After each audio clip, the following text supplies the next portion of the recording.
اسی نے انسان کو ٹھیکرے کی طرح کھنکھناتی مٹی سے بنایا اور جنات کو آگ کے شعلے سے پیدا کیا، تو تم اپنے پروردگار کی کون کون سی نعمت کو جھٹلاؤ گے؟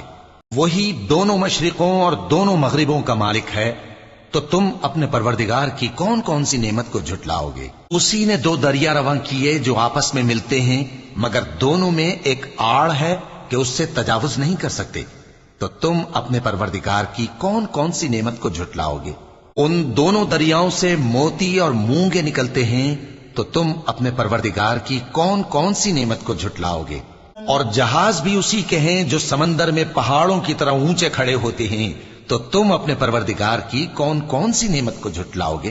جو مخلوق زمین پر ہے سب کو فنا ہونا ہے، اور تمہارے پروردگار ہی کی ذات جو صاحب جلال و کرم ہے باقی رہے گی، تو تم اپنے پروردگار کی کون کون سی نعمت کو جھٹلاؤ گے؟ آسمان اور زمین میں جتنے لوگ ہیں سب اسی سے مانگتے ہیں، وہ ہر روز کسی نہ کسی کام میں ہوتا ہے، تو تم اپنے پروردگار کی کون کون سی نعمت کو جھٹلاؤ گے؟